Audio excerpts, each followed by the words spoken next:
suis pas un dessinateur, mais je vais essayer d'illustrer un peu ce que je dis. Alors, je suis content d'être avec vous tous aujourd'hui. Aujourd'hui, c'est une 5e lettre qui se trouve dans l'Apocalypse, une lettre à l'église de Sardes. Sardes. Hein, on a vu Éphèse, on a vu Smyrne, on a vu Thyatire, une 5e lettre. Pourquoi je vois cette lettre? Parce qu'il y a des points communs avec les chrétiens aujourd'hui et plusieurs choses qui se trouvent dans cette lettre. Alors, je sais, une fois qu'on dit Apocalypse, c'est quelque chose qui nous dépasse, quelque chose de difficile. Mais il y a une première chose que je veux vous dire, je ne veux pas être le prédicateur de la moitié d'une assemblée. Je veux être le prédicateur de toute l'assemblée.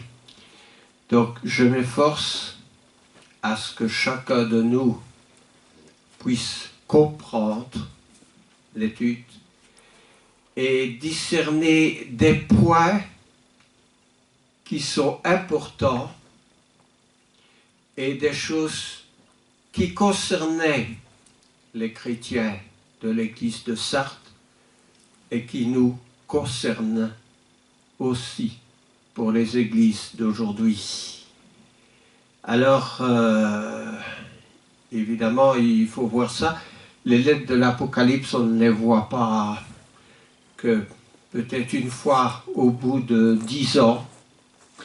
Mais aussi dans l'étude, je m'aperçois une chose. Si vous prenez l'évangile de Matthieu, vous verrez que quand Jésus prêche, il s'adresse très spécialement aux Juifs. Parce que on l'appelle fils de David, il y a beaucoup de choses qui relèvent des points communs qui concernent les Juifs. L'évangile de Marc est déjà... l'évangile de Jean est plus général.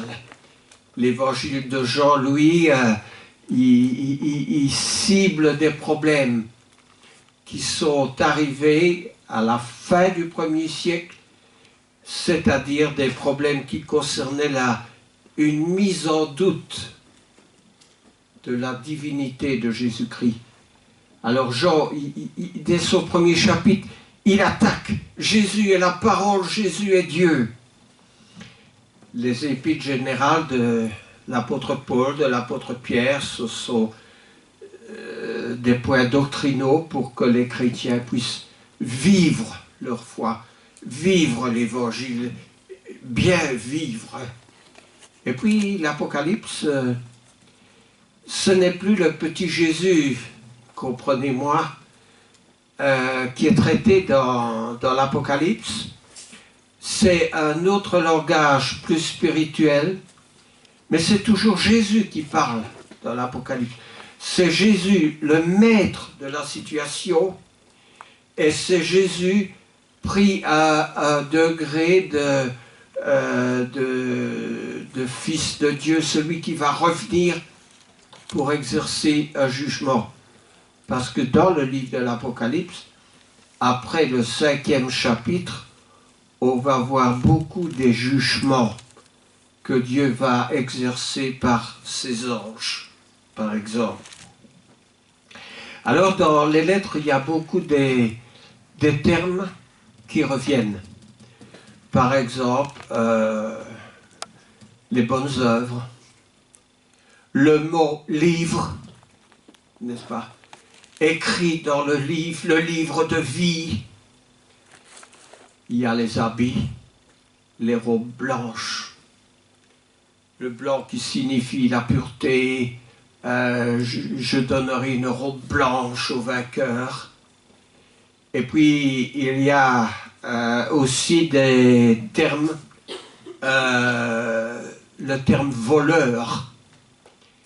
Tout au long de l'évangile, les voleurs, c'est ceux qui viennent s'accaparer, n'est-ce pas, injustement des biens. Et dans l'Apocalypse, le mot voleur va apparaître aussi, mais dans un autre sens. Dans le sens où Jésus dit « Je reviendrai comme un voleur ». Ça ne veut pas dire que Jésus est un voleur, mais il reviendra soudainement, au moment où on ne s'y attend pas. Et alors, dans un certain sens, nous dormons, parce que ça fait tellement longtemps, 2000 ans, que l'on entend que Jésus va revenir. Et pour finir, nous sommes un peu du genre de ceux qui disent cause toujours, on verra bien. Mais il nous met en garde, attention, parce qu'à son retour, ce sera la même chose qu'au temps de Noé. Et l'apôtre Pierre, dans son épître, nous le dit, ce qui arrivera du temps de Noé arrivera. N'est-ce pas? C'est que soudainement, la porte sera fermée et qu'il n'y aura plus moyen. Et dans les évangiles, c'est très clair, parce qu'il y a la parabole des 10 vierges qui est donnée. Il y a en Matthieu 25, n'est-ce pas, où on parle du retour de Jésus. Et dans tous ces passages qui concernent, et dans l'apôtre Pierre aussi, il dit « Je vais revenir comme un voleur, attention ». Donc, nous devons le savoir et nous devons prendre garde aussi. Alors, ce que je vais faire, je vais lire la lettre à l'église à Sardes qui se trouve dans l'Apocalypse au chapitre 3. Et ce sont les 6 premiers versets. Alors, encore une chose, j'ai 2 Bibles.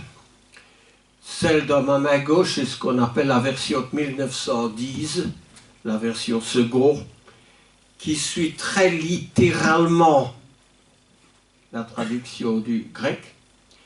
Et dans ma main droite, j'ai une Bible qui est tout à fait la même, mais qui emploie des mots plus faciles. On appelle cette Bible la Bible en français courant. En français courant, c'est-à-dire ce sont des mots plus utilisés dans notre langage de tous les jours.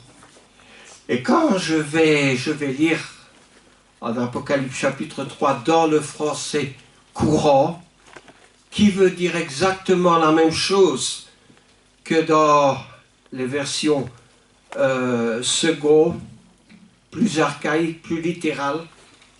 Mais voici, c'est les 6 premiers versets.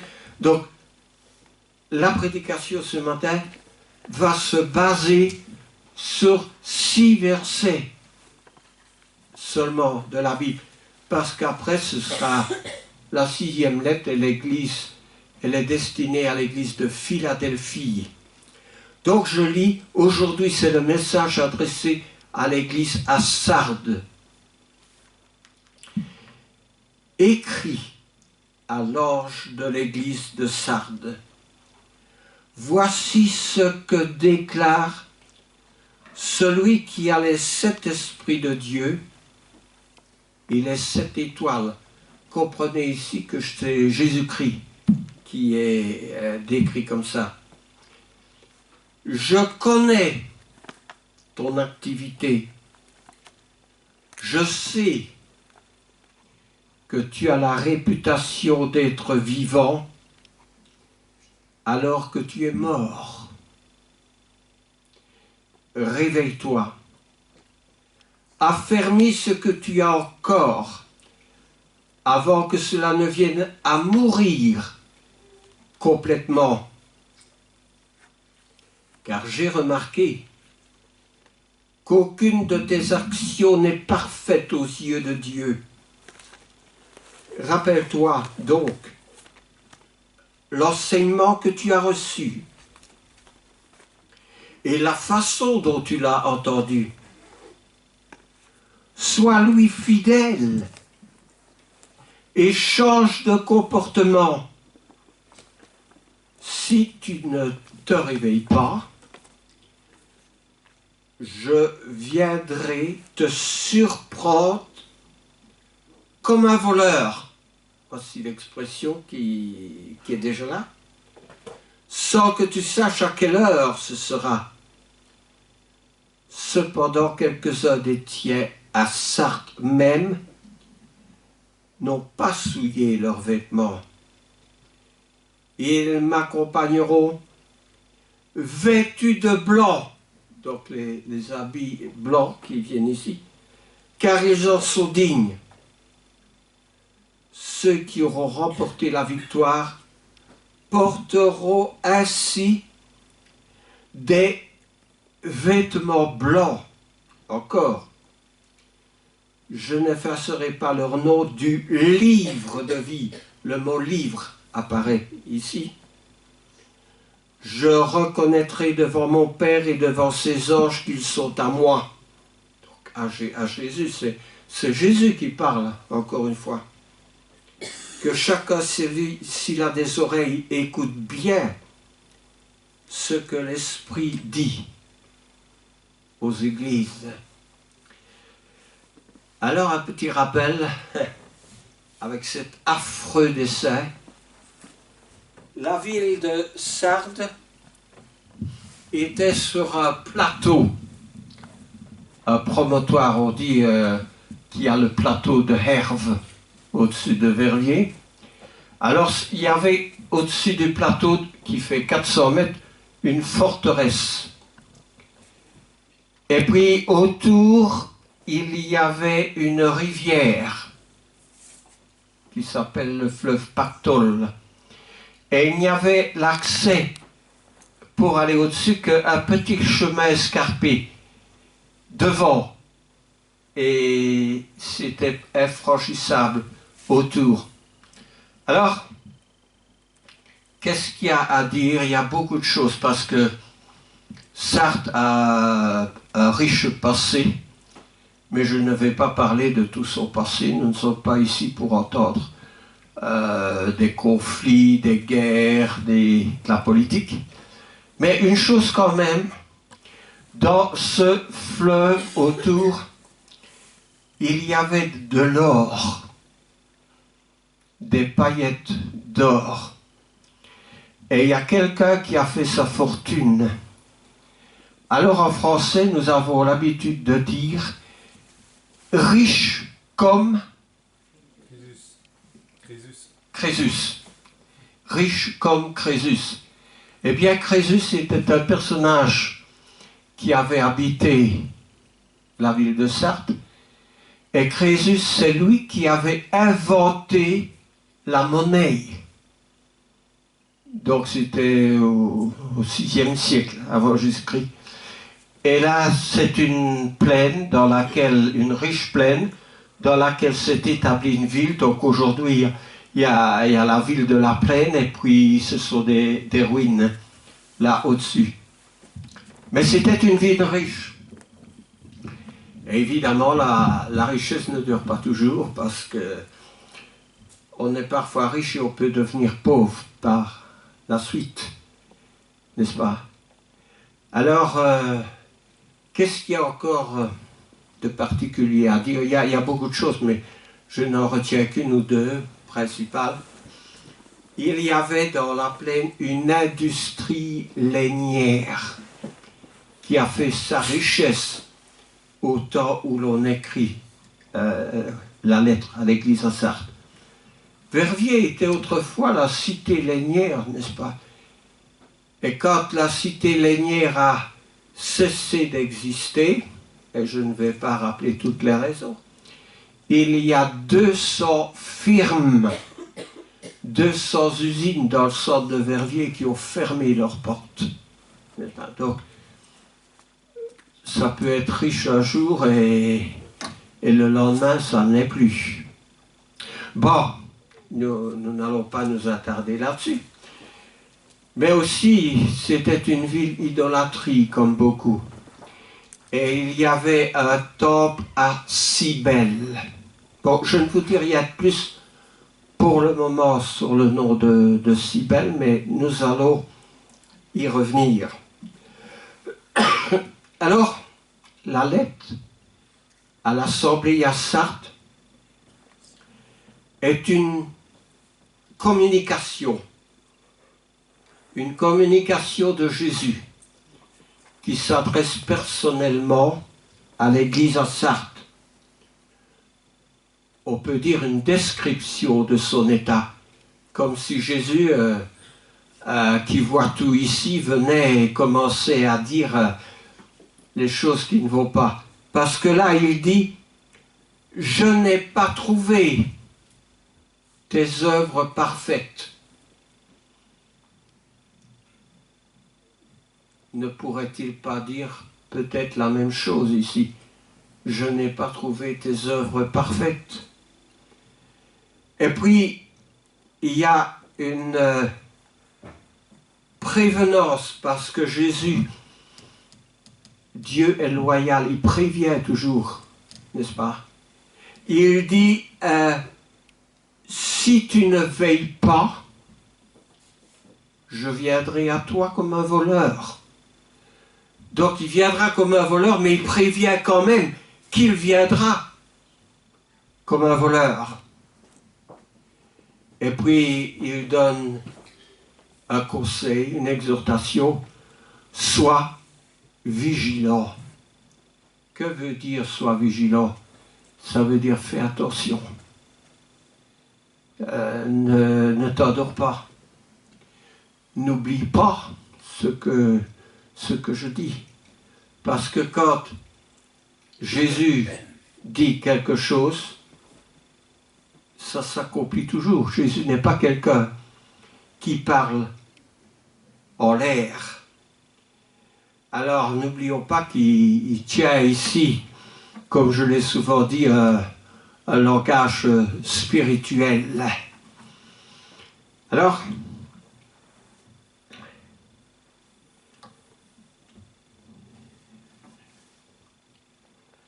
je reprends mes notes. Il faut dire qu'on ne connaît rien vraiment de l'origine de cette assemblée. C'était une des plus anciennes villes. Et je passe beaucoup de choses que j'ai déjà dit. Jésus, quand il parle, il dit « Voici ce que dit celui qui a les 7 esprits de Dieu et les 7 étoiles. » Il se définit comme tel, mais d'une manière complète, n'est-ce pas? Il n'est pas demi-prophète, il n'est pas un petit-fils de Dieu, il est le Fils de Dieu, Jésus-Christ de Nazareth, le Messie. L'auteur semble avoir une parfaite connaissance de l'Assemblée, parce qu'il dit « Je connais tes œuvres. Je sais que tu passes pour être vivant et que tu es mort. » Avons-nous l'impression d'être vivant, mais en réalité, on est mort? Il dit « Je rends grâce ». L'apôtre Paul dit à l'église de Rome de ce que votre foi est renommée dans le monde entier. Mais malgré cela, il y a des problèmes. On peut avoir une bonne réputation, mais il faut voir l'intérieur du contenu. Parce que Paul, après avoir dit aux Romains que leur foi était renommée dans le monde entier, il dit « Ayez du zèle et non de la paresse. Soyez fervents d'esprit. » Alors, du zèle. Est-ce que nous réalisons ce que le mot zèle veut dire, n'est-ce pas? Soyons bouillants, soyons actifs fervent d'esprit. Fervent d'esprit, c'est aimer aussi plonger ses regards dans la Bible. Des jours, les meilleurs, pour moi, est le samedi. Tous les jours sont bons. Mais le samedi, après le petit déjeuner, je commence dans ma Bible, dans les Écritures, jusqu'au moment du coucher, le soir. Je me repose un peu après le dîner. Et je m'y tiens. Et pour moi, c'est comme un collectionneur de thèmes, n'est-ce pas? Il est dans son cahier avec ses thèmes, il cherche et tiens, il y a un thème et il essaie de le trouver. C'est quelque chose de passionnant. Dans le psaume 1, David disait « Heureux celui qui trouve son plaisir dans la loi de l'Éternel. » Est-ce que nous trouvons notre plaisir dans la loi de l'Éternel?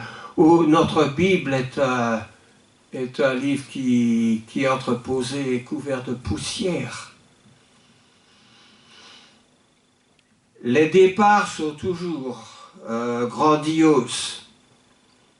Mais si nous allons dans notre Bible, l'Épître aux Galates, l'apôtre Paul leur dira « Vous courriez bien, mais qui vous a empêché d'obéir à la vérité ?» Parce qu'ils couraient bien, mais après ils se sont arrêtés de courir et ils ne couraient plus. Et l'apôtre Paul, il dit, cette influence, parce qu'il y avait une mauvaise influence qui s'est introduite chez les Galates. Et l'apôtre Paul leur dit, cette influence ne vient pas de celui qui vous appelle. Elle ne vient pas de Dieu. Cette influence vient du diable. Et puis il ajoute, un peu de levain fait lever toute la pâte. N'est-ce pas? Et dans le Nouveau Testament, il est question d'un levain de malice. Parce qu'un levain est quelque chose, si un petit conflit, ça peut devenir une grande bataille. N'est-ce pas? Un peu de levain fait lever la pâte. C'est une des choses pour lesquelles nous prenons du pain sans levain à la Sainte Seine. Parce que le levain n'avait pas cette bonne réputation. Alors, sois vigilant et affermis le reste qui est près de mourir. Car je n'ai pas trouvé tes œuvres parfaites devant mon Dieu. Le reste qui est prêt de mourir. Il y en avait qui étaient morts, il y en avait qui avaient quitté l'église de Sarthe. Mais dans ceux qui restaient à Sarthe, il y en avait qui avaient perdu leur zèle. Ils étaient prêts de mourir. Alors, il y avait un reste, bien sûr, l'église existait toujours, mais dans quelles conditions? Un reste pouvait être un petit reste. Dans la société dans laquelle Noé vivait, il était un reste. Un reste fidèle à Dieu, attaché à Dieu, n'est-ce pas? Alors que le reste de la population était près de mourir et déjà mort quand le déluge est venu. Élie, le prophète, était un reste quand il a fui dans la caverne. N'est-ce pas? Il avait peur. Et Dieu lui dit, sors de là, tu n'as pas fini. Marie et les apôtres, étaient-ils des restes? Après que Jésus a été crucifié, après que toute la foule s'est retournée contre Jésus, on trouve Marie et les apôtres, n'est-ce pas, dans la chambre haute. Ils sont en train de prier. Où sont tous les autres que Jésus avait guéris? Tous les autres qui criaient 3 jours avant que Jésus rentre à Jérusalem, « Hosanna, gloire au Fils de Dieu !» Où était-il au moment crucial? Il se retrouve à une septantaine, n'est-ce pas, après que Jésus est mort, le premier jour de la semaine dans la chambre haute.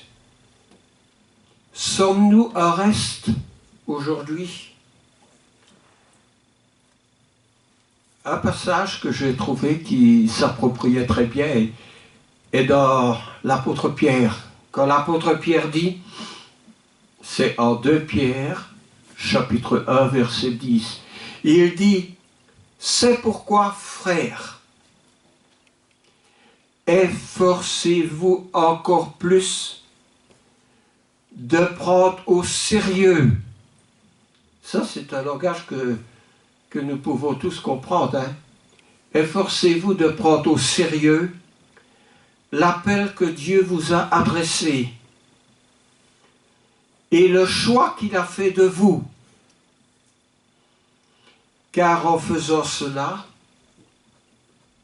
vous ne tomberez jamais dans le mal. Vous ne tomberez jamais dans le mal si vous prenez au sérieux l'appel que Dieu a fait et vous a adressé, le choix qu'il a porté sur vous. Vous ne broncherez jamais. Et bien sûr, quand nous allons dans le Nouveau Testament, nous voyons que la foi ne peut être rendue parfaite que par les œuvres, n'est-ce pas? Et il prend l'exemple d'Abraham dans les œuvres. Rappelle-toi, je lis un autre verset de l'Apocalypse, rappelle-toi donc comment tu as reçu et entendu, et garde et repens-toi. Si tu ne veilles pas, je viendrai comme un voleur et tu ne sauras pas à quelle heure je viendrai sur toi. J'ai trouvé que le Christ insiste beaucoup. Je viendrai comme un voleur si tu ne veilles pas et tu ne sauras pas à quelle heure je viendrai. Il est foncièrement honnête quand il dit cela, le Christ. Parce qu'il se pourrait que d'un instant à l'autre, par exemple, s'il le décidait, Christ revient, il est là. Imaginez que Christ est là. C'est un scénario tout à fait possible. Ce n'est pas un rêve. Le rêve ne devient plus rêve que lorsqu'il est une réalité. Mais ce sera une réalité que Christ va être un jour présent là. Est-ce que nous serons prêts? Oh, il est évident que nous ne serons pas parfaits, mais nous serons là, parce que nous savons qu'il va revenir, parce que nous avons confiance en lui, et parce que nous l'attendons. Nous attendons son retour. Tu as à Sardes quelques hommes qui n'ont pas souillé leurs vêtements. Et ils marcheront avec moi en vêtements blancs, parce qu'ils en sont dignes. La plupart des mariages étaient en robe blanche. Autrefois, et quand j'étais jeune, une mariée devait toujours être en robe blanche. Et si une mariée avait vécu avec un jeune homme avant leur mariage, et que le jour du mariage, elle portait une robe blanche, on disait « Ah, elle n'est pas digne ». N'est-ce pas? Aujourd'hui, c'est devenu quelque chose de tout à fait banal. Mais les vêtements blancs sont pris en considération par le Christ. Parce qu'il y a quelques membres dans l'Église qui n'étaient pas corrompus, n'est-ce pas? Ils n'étaient pas corrompus aux idoles. J'ai dit tout à l'heure qu'il y avait un temple de Cybèle.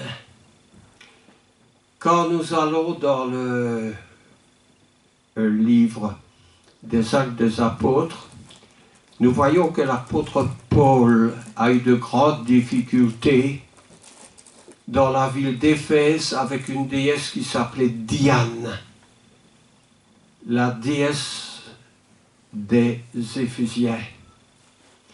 Eh bien, Diane, elle est connue dans le monde sous le nom d'Artémis, et Artémis c'est Cybèle. Il y avait un culte qui était de la débauche. Et il était peut-être facile, c'était peut-être une tentation pour les chrétiens de suivre le culte de Cybèle, d'aller là où tout le monde allait. Alors, je veux dire une chose, parce que je suis allé sur Internet. Vous savez que sur Internet, on peut faire des recherches. On peut faire des recherches sérieuses. Je suis allé à Cybèle et Artémis, qui sont une même personne, et j'ai été quand même étonné parce que il est dit la plupart des historiens sont d'accord pour que le culte à Marie vienne du culte autrefois à Cybèle, dans le 3e, 4e siècle. Et on sait que c'est à ce moment-là, en Asie mineure, qu'a commencé le culte de Marie. Quand on va dans l'Ancien Testament, dans le livre de Jérémie et dans le livre d'Ézéchiel, on voit qu'il y avait un culte à la Reine des cieux. La Reine des cieux. Et quand on va dans la plupart des populations du monde entier, il y a un culte à la femme et à son fils. À la femme et à son fils dont le fils n'a pas de père. Alors, à Babylone, il y avait le culte à Sémiramis et à son fils Tammuz. En Égypte, c'était Isis, la femme qui était adorée, et son fils Osiris. En Inde, il y avait pareillement un culte à Isis et à son fils. Et quand on considère cela, on s'aperçoit que le culte qui est rendu à la femme et à son fils a toujours existé. Et en Asie mineure et à Rome, c'était Cybèle. Alors, pour moi, il n'y a pas de doute que c'est diabolique, parce que lorsque l'on va dans l'Ancien Testament, dans Jérémie, le culte à la Reine des cieux était un culte qui n'était pas le culte de l'Éternel. C'était un culte idolâtre à la Reine des cieux. Et dans toutes les populations dont j'ai mentionné, aux Indes, en Égypte, en Asie mineure, il y a partout ce culte à la femme. L'apôtre Paul a eu beaucoup de difficultés à Éphèse quand il y est allé, parce qu'il y avait ce culte à la femme, à la Diane des Éphésiens, dont on faisait des petites statues qui faisaient la fortune des ouvriers de la ville d'Éphèse. Il n'a pas fallu 2 siècles après pour que ce culte renaisse non plus avec la personne d'Artémis, mais avec la personne de Marie, n'est-ce pas? L'évangile est très clair. L'évangile nous dit il y a un seul médiateur entre Dieu et les hommes, c'est Jésus-Christ. Il n'est absolument pas question de culte à une femme dans le Nouveau Testament. Encore moins à Marie. Après les évangiles, on ne parle plus de Marie dans tout le Nouveau Testament. Elle avait rempli sa mission. C'était une femme merveilleuse. C'était la maman de Jésus. Mais Satan détourne. Il a toujours détourné, et il détourne partout le culte qui doit être rendu à Dieu, à un autre culte. Je suis bien placé pour vous en parler. Autrefois, j'étais catholique, et chaque fois qu'il y avait un culte, une messe à Marie, j'y étais. Parce que j'avais une grande dévotion pour Marie. Je priais Marie. Et peut-être Dieu, en voyant ma dévotion, ma sincérité, Dieu m'a montré dans la parole que c'était à lui seul qu'il fallait rendre un culte. Donc aujourd'hui, au travers des Saintes Écritures, j'ai la pleine conviction de ce que j'enseigne. Il dit à celui qui vaincra sera revêtu de vêtements blancs. Je n'effacerai point son nom du livre de la vie, et je confesserai son nom devant mon Père et devant ses anges. Les vêtements blancs, n'est-ce pas? Les vêtements blancs. Quand les femmes sont allées au sépulcre et que Jésus était ressuscité ce matin-là, que virent-ils? Un ange, n'est-ce pas, d'une lueur resplendissante en vêtements blancs. Les vêtements blancs ont une importance. Et il y a cette promesse, en quelque sorte, d'une récompense. À Éphèse, celui qui vaincra, je donnerai à manger de l'arbre de vie. À Smyrne, sois fidèle, je donnerai la couronne de vie. À Pergame, à celui qui vaincra, je donnerai de la manne cachée et un caillou blanc. À Thyatire, celui qui vaincra, je donnerai autorité sur les nations et je donnerai l'étoile du matin. Alors, cette prédication est basée sur seulement 6 versets, mais ces 6 versets concernent l'Église à Sardes. Et il y a beaucoup de choses que l'on pourra ajouter, mais je pense que notre heure est passée. Je suis toujours prêt à donner copie de la prédication, parce qu'il y a beaucoup de passages. Ceux de ton peuple qui seront trouvés inscrits dans le livre seront sauvés. Et dès le départ, Dieu a dit à Moïse, écris dans le livre. Il a toujours été question d'un livre. Et il est toujours question aujourd'hui d'un livre. Ce livre qui s'appelle la Bible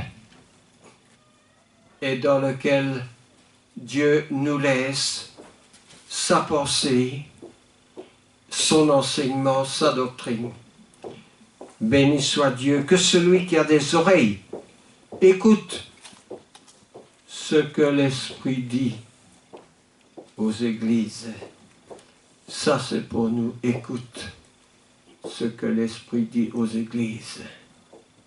Que Dieu bénisse sa parole. Amen. Amen.